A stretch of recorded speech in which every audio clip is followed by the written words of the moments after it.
कि भीतरा सोर सोर जाला जमौनी खूब रुपया मिलन लास्ट में जाए घड़ी जब उहे खड़ा वाले बाबा से मिलनी तो कहलन की आवाज तो बहुत ही अच्छा है लेकिन एक कमी है सुपुत्र। कहने क्या बाबा? कहने कि अश्लील मत गा। कहने कि जाइए आज के बाद हम नहीं गाएंगे, मर जाएंगे।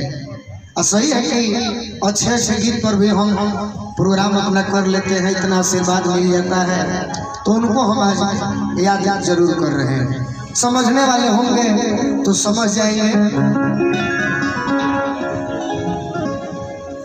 कि जहिया से तुरला